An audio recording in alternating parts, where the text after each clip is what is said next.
اعوذ باللہ من الشیطان الرجیم بسم اللہ الرحمن الرحیم اذا السماء انفطرت واذا الكواكب انتثرت واذا البحار فجرت واذا القبور بعثرت علمت نفس ما قدمت واخرت یا ایہا الانسان ما غرک بربک الکریم الذي خلقك فسواك فعدلك في أي صورة ما شاء ركبك۔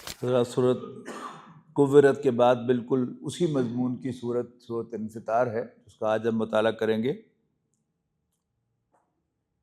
یہ تو میں نے عرض کیا تھا کہ یہ 30واں پارہ جو ہے اس کا سب سے زیادہ ڈومیننٹ مضمون جو ہے وہ آخرت ہے۔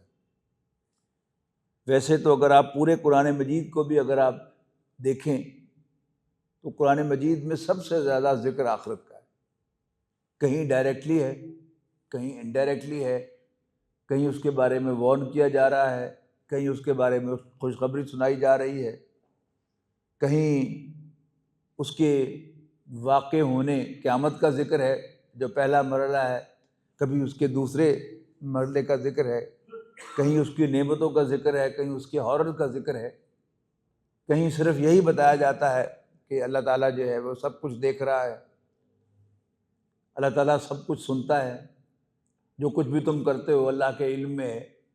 تو یہ جسٹ کوئی انفارمیشن نہیں ہے جو ہمارے ساتھ شیئر کرنا مقصود ہے، بلکہ اصل میں اس کے ذریعے سے وارن کرنا مقصود ہے کہ تمہاری ایک ایک حرکت میں نوٹ کر رہا ہوں، میرے ریکارڈ میں ہے، اور میں ایک دن تم سے ان کے بارے میں پوچھ گچھ کروں گا۔ اذا السماء انفطرت، جیسے پچھلی صورت میں قیامت کے واقع ہونے کے جو ایونٹس تھے ان کا ذکر تھا، وہاں 13 آیات جو ہیں وہ اس پر مشتمل تھیں، اس میں صرف 4 آیات میں وہ چند ایونٹس بیان کیے گئے ہیں۔ اذا السماء انفطرت، جب آسمان پھٹ جائے گا، وَإِذَا الْكَوَاكِبُ انتَثَرَتْ، اور تارے جھڑ جائیں گے، وَإِذَا الْبِحَارُ فُجِّرَتْ، جب دریا بہہ کر ایک دوسرے سے مل جائیں گے، یعنی پہاڑ میدان جب سب برابر ہو جائیں گے تو پھر دریاؤں کا پانی، سمندروں کا پانی بھی آپس میں مل جائے گا۔ وَإِذَا الْقُبُورُ بُعْثِرَتْ، اور جب قبریں اکھیڑ دی جائیں گی، اپ سائڈ ڈاؤن کر دی جائیں گی۔ یہ سب باتیں بیان کرنے کے بعد فرمایا علمت نفس ما قدمت واخرت۔ پچھلی صورت میں مضمون کیا تھا؟ علمت نفس ما احضرت، کہ ہر شخص جان لے گا کہ وہ کیا لے کے آیا ہے۔ یہاں اس کا ایک دوسرا پہلو ہے کہ ہر شخص کو پتہ چل جائے گا کہ اس نے آگے کیا بھیجا تھا اور پیچھے کیا رکھا تھا۔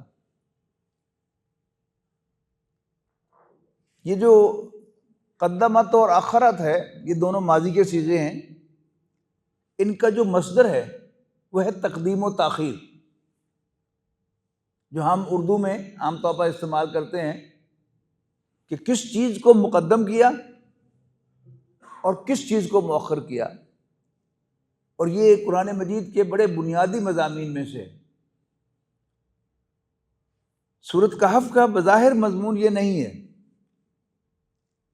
لیکن وہاں ایک اور انداز سے اس پوری صورت کے اندر اس مضمون کو بیان کیا گیا ہے کہ پہلے رکوع میں فرمایا گیا کہ انا جعلنا ما علی الارض زینۃ اللہ، بے شک زمین پر جو کچھ ہے ہم نے اس کو زمین کے رہنے والوں کے لیے بڑا پرکشش بنایا ہے۔ وَلَقَدْ، کہ ہم نے اس زمین پر جو کچھ ہے ما فی الارض، جو کچھ بھی زمین پر ہے ہم نے اس کو بڑا پرزینت پرکشش بنایا ہے. کیوں بنایا ہے؟ لِنَعْلَمَهُمْ لِنَبْلُوَهُمْ أَيُّهُمْ أَحْسَنُ عَمَلًا، تاکہ ہم انسانوں کو آزمائیں کہ ان میں سے اچھے عمل کرنے والا کون ہے.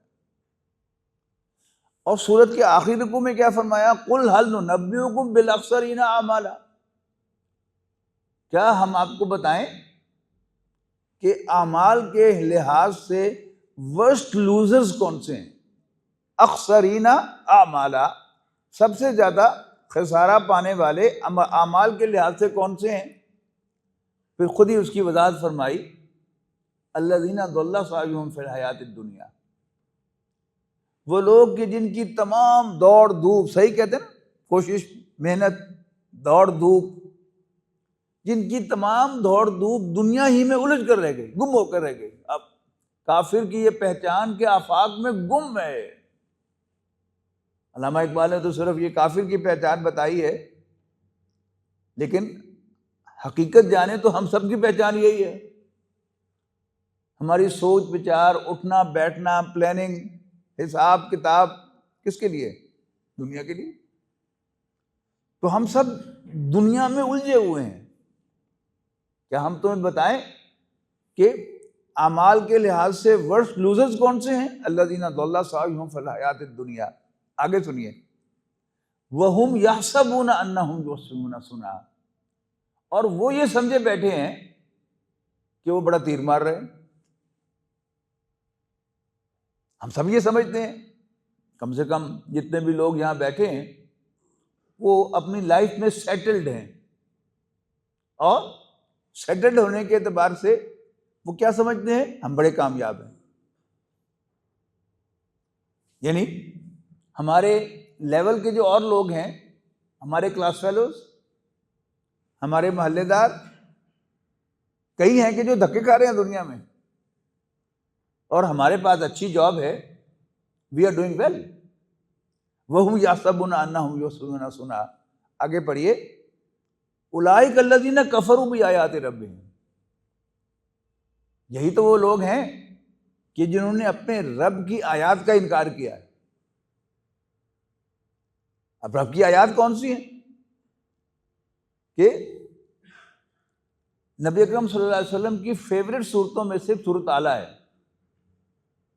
جس کو نبی اکرم صلی اللہ علیہ وسلم ہر جمعے کے روز اور عیدین میں پہلی رکعت میں تلاوت کیا کرتے تھے. اس میں کیا فرمایا؟ بل تؤثرون الحیات الدنیا، لیکن تم دنیاوی زندگی کو ترجیح دیتے ہو، پریفرنس دیتے ہو، پرائرٹی دیتے ہو.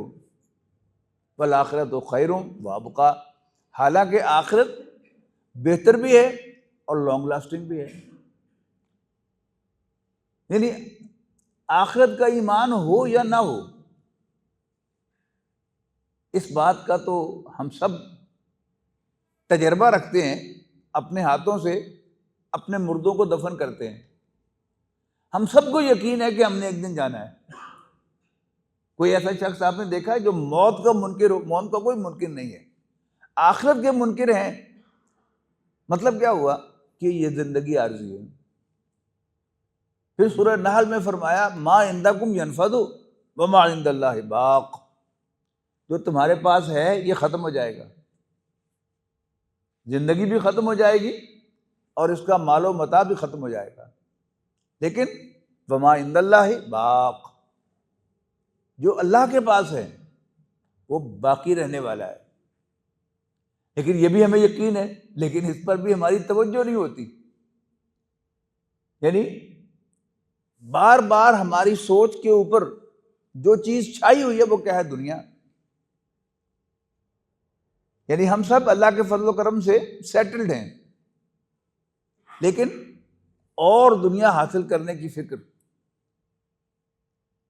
کوئی کاروباری ہے، اس کا کاروبار سیٹ ہے تو وہ اپرچونٹی ڈھونڈ رہا ہے کوئی اور کاروبار بھی کر لوں.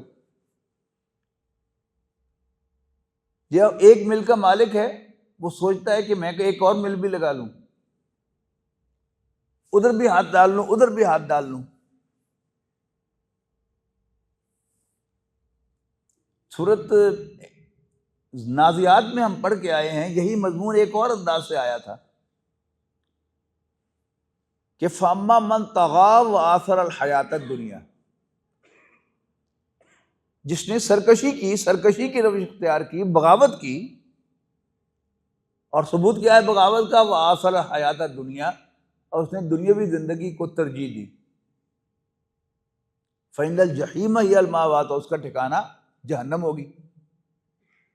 وَأَمَّا مَنْ خَافَ مَقَامَ رَبِّهِ وَنَهَى النَّفْسَ عَنِ الْهَوَىٰ فَإِنَّ الْجَنَّةَ هِيَ الْمَأْوَىٰ، ہاں جو اپنے رب کے سامنے کھڑے ہونے سے ڈرتا رہا ہر وقت، اور اس نے اپنے آپ کو خواہشات کے پورا کرنے سے روک لیا،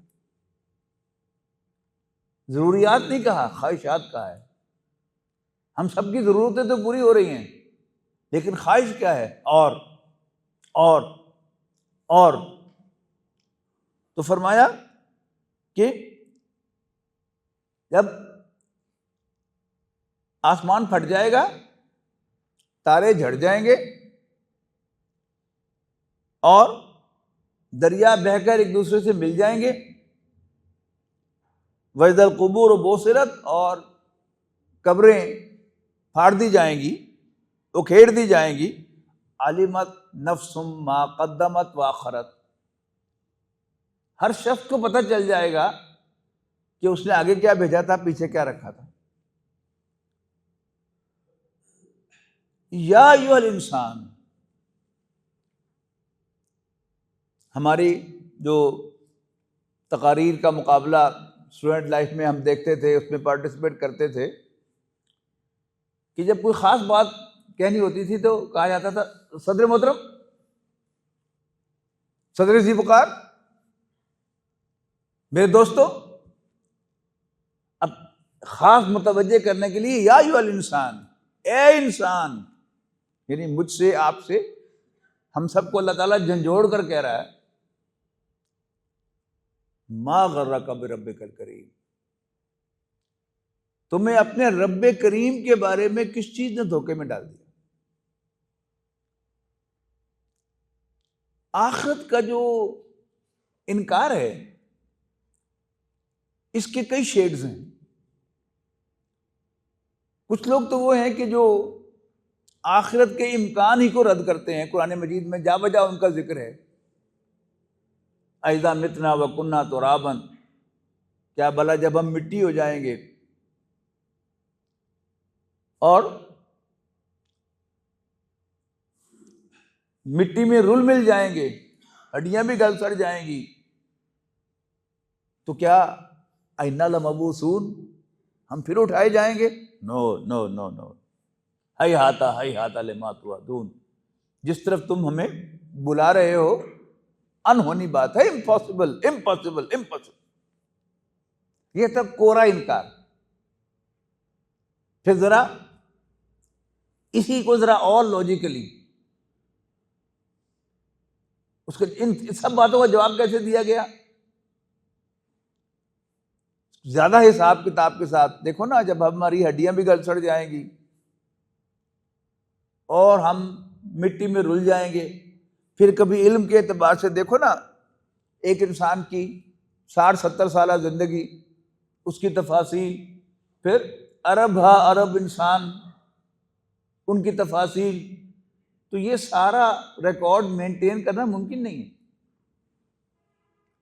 تو اللہ تعالیٰ ان دونوں باتوں کا جواب جو ہے وہ اپنی دو صفات کے لحاظ سے دیتا ہے کہ میں علیم و خبیر ہوں، جاننے والا، خبردار ہوں، اور ہر چیز پر مجھے قدرت حاصل ہے، علی کل شیء قدیر ہوں۔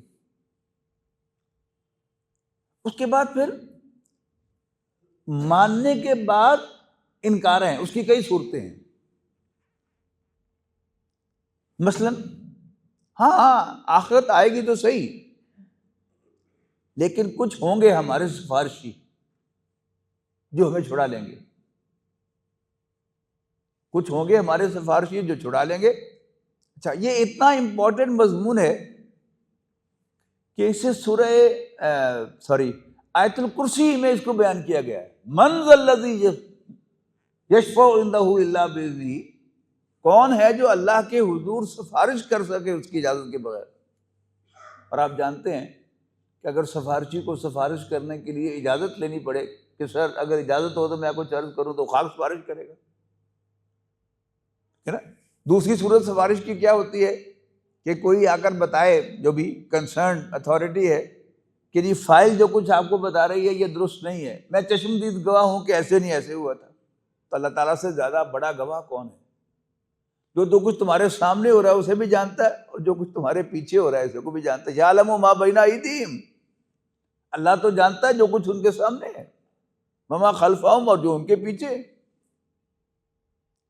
پھر اسی کا ایک شیڈ ہے جس کو سورہ کہف میں بیان کیا گیا ہے کہ وہ جو دو اشخاص کا ایک قصہ تھا، دو دوست، ایک غریب دوست اور ایک امیر دوست۔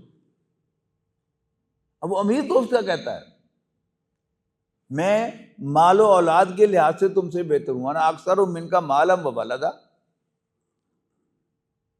اور پھر ذرا اور آگے بڑھتا ہے، وہ ما اظن الساعۃ قائمۃ، میرا نہیں خیال کہ واقعی قیامت آ جائے گی۔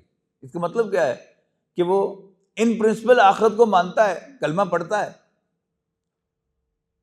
اور پھر کیا کہتا ہے، وَلَئِن رُدِدتُّ إِلَىٰ رَبِّي، اور اگر بالفرض والمحال میں اپنے رب کے حضور لوٹایا بھی گیا، لَأَجِدَنَّ خَيْرًا مِّنْهَا مُنْقَلَبًا، تو میں اس سے بہتر جگہ لوٹایا جاؤں گا۔ یہ اصل میں کیا ہے؟ جو اپنے غریب دوست کو بتا رہا تھا کہ دیکھو نا، میرے اندر کوئی گٹس ہے نا، کوئی ٹیلنٹ ہے نا میرے پاس کہ میں تم سے بہتر ہوں فائنینشلی۔ اب یہی بہتری میری کنٹینیو کرے گی۔ اگر میں دوبارہ اٹھایا بھی گیا تو میں آج سے بہتر جگہ پر اٹھایا جاؤں گا، اس لیے کہ میرے اندر گٹس ہیں۔ اب یہ جو نشہ ہے، یعنی ہمارے بیسک ایمان کے خلاف ہے کہ اللہ تعالیٰ ہی نے ہمیں وجود بخشا اور جیسا چاہا ہمیں بنایا۔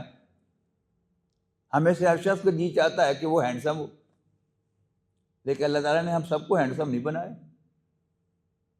کسی کو پرومیننٹ آنکھیں عطا کی، کسی کو چھوٹی چھوٹی آنکھیں عطا کی، کسی کو پرومیننٹ ناک عطا کی، کسی کو ذرا بیٹھی ہوئی ناک عطا کی، کسی کی تھوڑی لمبی ہے، کسی کی چھوٹی ہے، کسی کا رنگ گورا ہے، کسی کا کالا ہے، کسی کو مرد بنایا، کسی کو عورت بنایا۔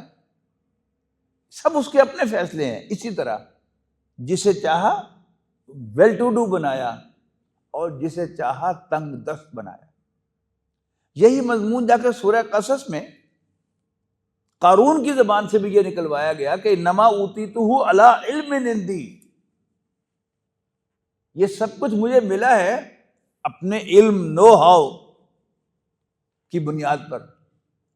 کاروبار میں کیا ہوتا ہے؟ فیصلے ہی ہوتے ہیں نا، نو ہاؤ۔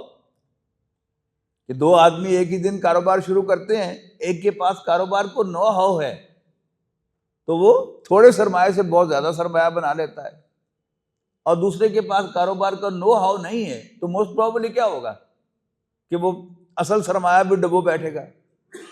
اور یہی چیز جو ہے پھر انسان کو غلط فہمی میں مبتلا کرتی ہے کہ شاید یہ سب میرا کمال ہے۔ یہ کنٹریبیوٹری فیکٹرز تو ہیں، لیکن ان سب کے اوپر جو ہے وہ اللہ تعالیٰ کی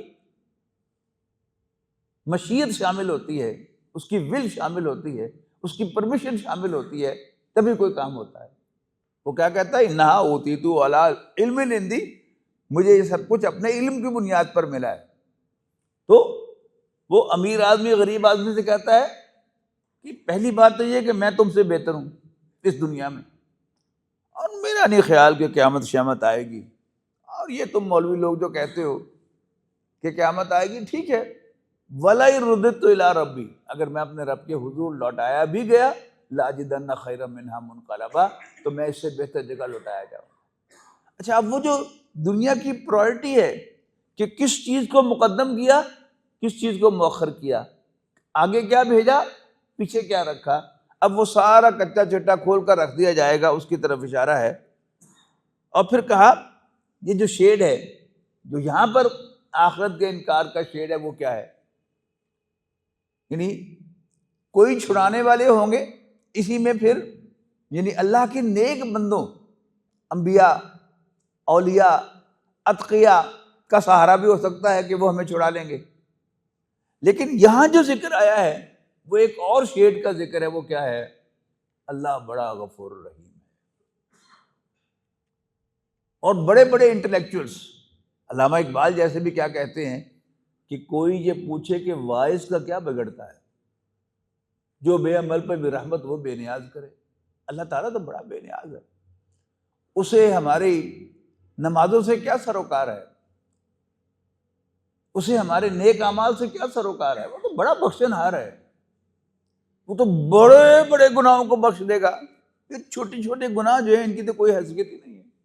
یہ خام خواہ مولویوں نے اپنی دکانداریاں چمکائی ہوئی ہیں. تو کوئی جو ہے وہ کہتا ہے کہ اللہ تعالیٰ تو بڑا بخشنے والا ہوگا قیامت کے دن، لیکن مولوی حساب حساب حساب پکار رہا ہوگا کہ لوگوں کا محاسبہ کر. یہ کیا ہے؟ اس کو کیسے تعبیر کیا؟ ما غرک بربک الکریم، تجھے کس چیز نے دھوکہ دیا اپنے رب کریم کے بارے میں. نو ڈاؤٹ اللہ تعالیٰ بڑا کریم ہے. آپ کو یاد آ رہے ہوں گے شاید الفاظ کہ جب نبی اکرم صلی اللہ علیہ وسلم ایک فاتح کی حیثیت سے مکہ مکرمہ میں داخل ہوئے اور قریش سامنے کھڑے ہیں مجرمین، تو آپ نے پوچھا کہ تم کیا توقع رکھتے ہو مجھ سے؟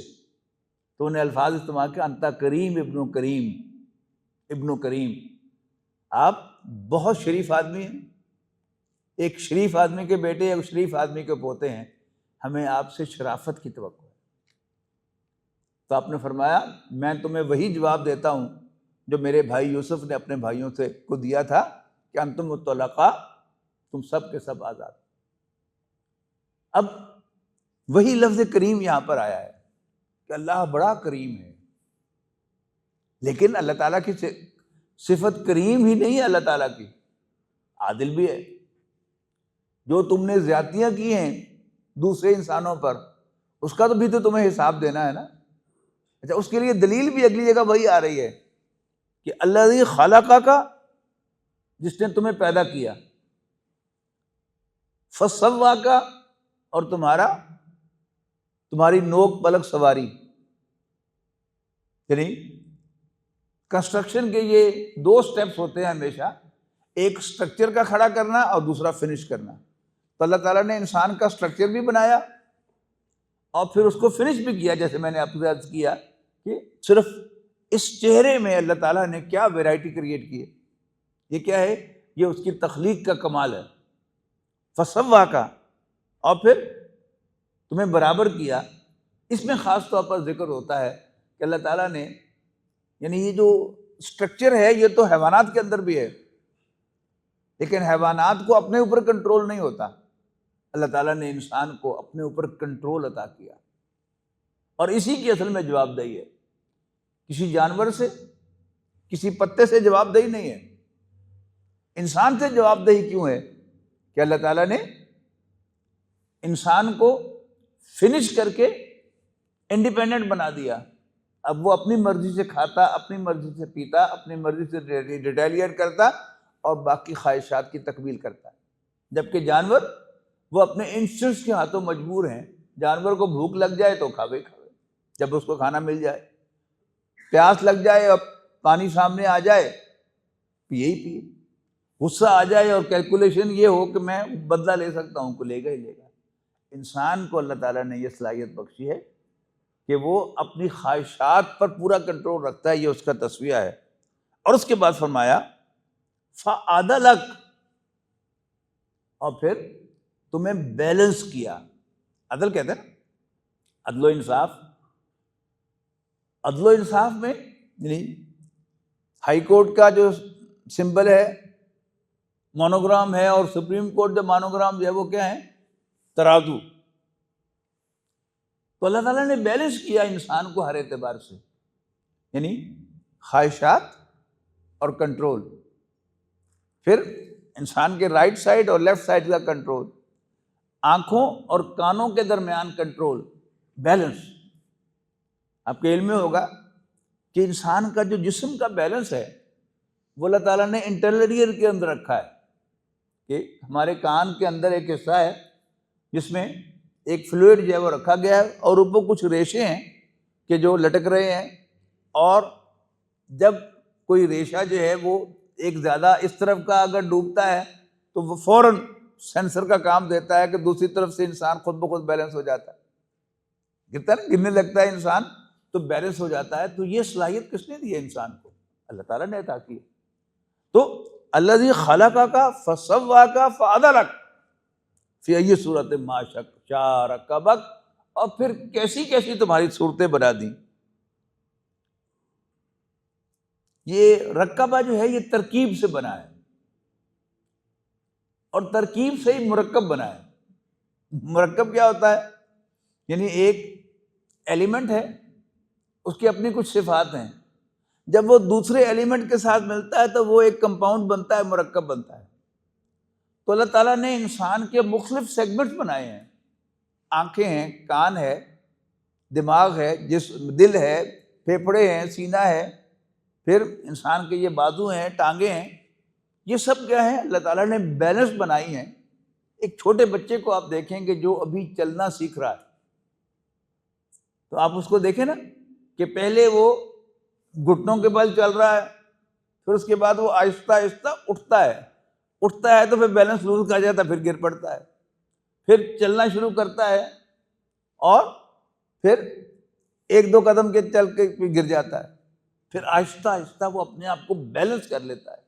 اور اللہ کے فضل و کرم سے ہم سب جو ہیں وہ پوری طرح سے بیلنسڈ ہیں، ہم مفلوج نہیں ہیں۔ یعنی ہمارے مقابلے میں ایک شخص وہ ہے کہ جو ہلتا رہتا ہے، بیلنس نہیں کر سکتا۔ کسی کا ہاتھ مفلوج ہے، کسی کے پاؤں مفلوج ہیں، کسی کا اوپر کا دھڑ، کسی کا نیچے کا دھڑ۔ یہ سب کیا ہے؟ اللہ تعالیٰ نے ہم سب کو اپنے فضل و کرم سے بیلنس بنایا ہے۔ الذی خلقک فسواک فعدلک فی ای صورت ما شاء رکبک۔ فرمایا کلا بل تکذبون بالدین۔ یہ جو کلا ہے، نہیں، یہ جو تم کہہ رہے ہو کہ اللہ بڑا غفور الرحیم ہے،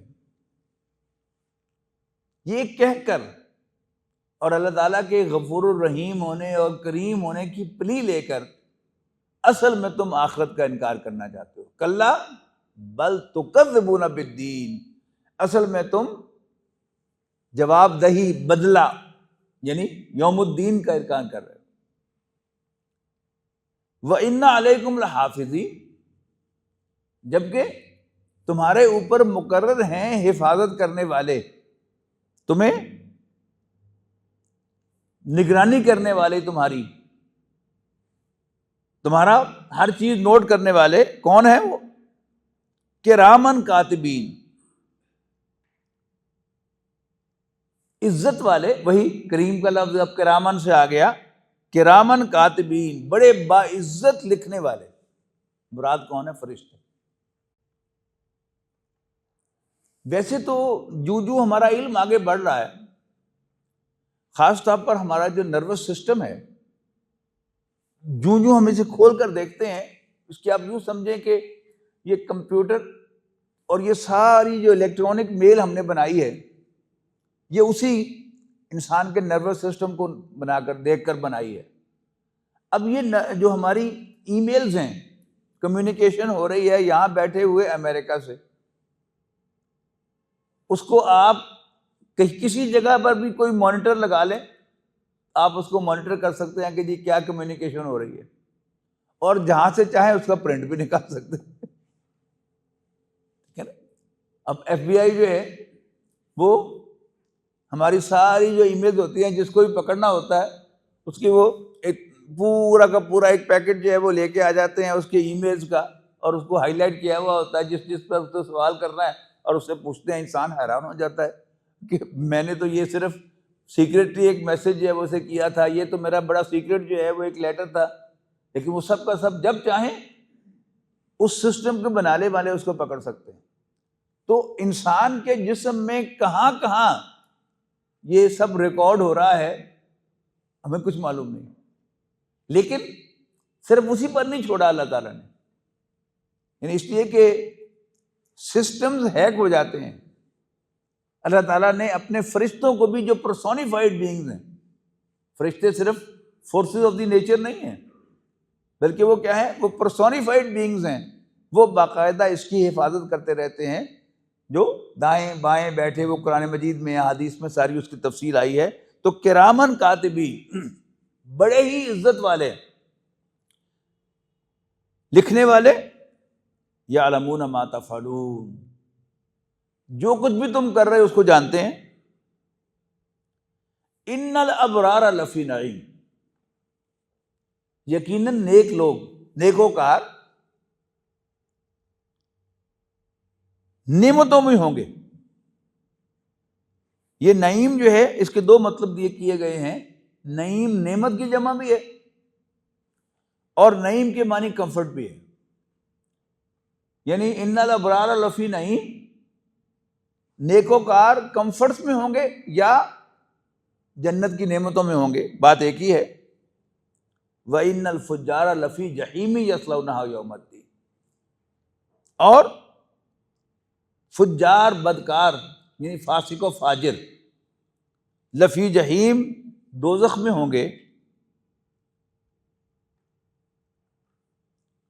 یصلونہا یوم الدین، اور بدلے کے دن وہ اس میں تپائے جائیں گے، اس میں جلائے جائیں گے۔ بعض جگہ ترجمہ کیا گیا ہے کہ اس میں داخل کیے جائیں گے۔ وَمَا هُمْ عَنْهَا بِغَائِبِينَ، اور وہ وہاں سے، پنجابی کا لفظ استعمال کروں، وہ اسکول کے زمانے میں جو استعمال ہوتا تھا، وہاں سے پھٹ نہیں سکیں گے، ہوتا تھا نا، یعنی اسکول کے زمانے میں ریسرچ کے بعد کچھ لڑکے جو تھے وہ پھٹ جاتے تھے، غائب ہو جاتے تھے، اس لیے کہ جیسے آج اسکولوں کا نظام ہے، اس وقت آپ تصور کیجیے، آپ میں سے بہت سے لوگوں نے اسی زمانے میں پڑھا ہوگا اسکولوں سے، کہ جب اسکولوں کی کوئی چار دیواری بھی نہیں ہوتی تھی، اور وہاں یہ عام شکل تھا کہ کوئی طالب علم جو ہے وہ کسی بھی وقت جو ہے اسکول سے غائب ہو سکتا ہے۔ تو وَمَا هُمْ عَنْهَا بِغَائِبِينَ، پھر پولیس کسٹڈی میں سے نکل کر بھاگنا، اب یہ ڈیلیبریٹ بھی ہوتا ہے اور ان انٹینشنل بھی ہوتا ہے، کبھی کسی کو مارنا مقصود ہو تو یہ بھی ڈرامہ جو ہے وہ رچایا جا سکتا ہے، لیکن شو کیا کیا جائے گا کہ وہ فلاں جو ہے وہ غائب ہو گیا۔ اب اللہ تعالیٰ کے اس نظام میں، اللہ تعالیٰ کی سلطنت تو زمین و آسمان و ہر چیز پر وسیع ہے، کوئی بھاگ کے جا بھی کہاں سکتا ہے؟ تو وَمَا هُمْ عَنْهَا بِغَائِبِينَ، اور وہاں سے وہ غائب نہیں ہو سکیں گے، پھٹ نہیں سکیں گے۔ وَمَا أَدْرَاكَ مَا يَوْمُ الدِّينِ، اور اے نبی تم کیا سمجھے کہ بدلے کا دن کیا ہے؟ ثُمَّ مَا أَدْرَاكَ مَا يَوْمُ الدِّينِ، پھر اسی بات کو ایمفسائز کرنے کے لیے، پھر تم کیا سمجھے کہ وہ بدلے کا دن کیا ہے؟ یہ بھی وہی انداز ہے جسے میں نے کہا نا کہ صدر مجلس کو اہم بات کرنے کے لیے مخاطب کیا کرتے تھے ہم، اسی طرح ایک بات کو زور دینے کے لیے قرآن مجید میں یہ ایک بات کئی جگہ آئی ہے، سورۃ تکاثر میں بھی ایسے ہی ہے، یہاں بھی وہی بات، وَمَا أَدْرَاكَ مَا يَوْمُ الدِّينِ ثُمَّ مَا أَدْرَاكَ مَا يَوْمُ الدِّينِ يَوْمَ لَا تَمْلِكُ نَفْسٌ لِنَفْسٍ شَيْئًا، جس روز، جس دن کوئی شخص کسی دوسرے کو کوئی فائدہ نہیں پہنچا سکے۔ اب اس کی تفاصیل ہم پڑھ کے بھی آئے ہیں، ابھی 2 صورتیں پیچھے چلے جائیں تو وہ کیا ہے، یوم یفر المرء من اخیہ و امہ و ابیہ و صاحبتہ و بنیہ، جس دن ہر انسان دور بھاگے گا اپنے بھائی سے، اپنی ماں سے، اپنے باپ سے، اپنی بیوی سے، یہاں تک کہ اپنے بیٹے سے۔ نارملی کیا ہوتا ہے کہ انسان اپنوں کے لیے بڑا وریڈ ہوتا ہے، ٹھیک ہے نا، خاص طور پر بچے کے لیے، اور اس سے ذرا کم بیوی کے لیے، اس سے ذرا کم والد کے لیے، اور کم ماں کے لیے، اور کم بھائی کے لیے۔ وہاں ترتیب وال سارے گنوا دیے کہ جس دن انسان دور بھاگے گا، یعنی جان چھڑائے گا اپنے بھائی سے، ماں سے، باپ سے، بیوی سے، یہاں تک کہ بیٹے سے۔ اب وہ کیا ہے؟ اس دن کا ہارر جو بتایا جا رہا ہے کہ یوم لا تملک نفس لنفس شیئا، یہاں اس کے لیے فرمایا کہ کوئی انسان، کوئی شخص، کوئی انڈیویجول کسی دوسرے کو کوئی فائدہ نہیں پہنچا سکے گا۔ والامر یومئذ للہ، اور حکم اس روز صرف اللہ ہی کا چلے گا۔ میری خواہش اپنی جگہ پر، لیکن حکم کس کا چلے گا؟ پہلی بات تو یہ ہے کہ مجھے اپنی فکر ہوگی صرف، کسی دوسرے کی چاہت تو میں کر ہی نہیں سکتا، لیکن اپنے آپ کو بھی میں جو فائدہ پہنچانا چاہوں گا اس میں میری خواہش نہیں چلے گی، میرا حکم نہیں چلے گا، میری پلاننگ نہیں چلے گی۔ اس دن بادشاہی اللہ کی ہوگی۔ والامر یومئذ للہ، حکم اس روز اللہ کا چلے گا۔ یہ بات قرآن مجید میں ایک بہت زیادہ گلوریس انداز میں بھی آئی ہے کہ قیامت کے دن ایک سوال کیا جائے گا، لمن الملک اليوم، آج بتاؤ بھلا کس کی بادشاہی ہے؟ اس دنیا میں ہمیں دھوکا ہوتا ہے نا کہ وہ سن 2000 میں جب الیکشن امریکہ کا ہو رہا تھا تو میں اس وقت لنڈن میں تھا، تو ہیڈ لائن تھا today it will be decided who is the most powerful man on earth. دھوکے ہو جاتے ہیں نا ہمیں کہ شاید وہ امریکہ کا صدر یا برطانیہ کا وزیر اعظم یا ہمارا وزیر اعظم یا ہمارا صدر یا ہمارا کوئی بڑا جو ہے وہ بڑا ہے، اس کی طاقت ہے، اس کو حکم چلتا ہے۔ نہیں، قیامت کے دن پوچھا جائے گا آج بھلا کس کی بادشاہی ہے؟ للہ الواحد القہار، صرف اللہ کی جو اکیلا ہے اور وہ irresistible ہے۔ irresistible، یہ جبار اور قہار کا جو سینس ہے وہ irresistible کا سینس ہے کہ اس کو کوئی ریزسٹ نہیں کر سکتا، اس کے قہر سے کوئی بچ نہیں سکتا۔ مطلوب کیا ہے کہ اللہ تعالیٰ کو ہم راضی کر لیں۔ 100% نمبر ہم میں سے کوئی نہیں لے سکتا، لیکن کوشش کریں کہ چھوٹی چھوٹی چیزوں میں بھی جہاں دو میں چوائس ہو تو جو اللہ کو راضی کرنے والا کام ہے وہ کر لیں۔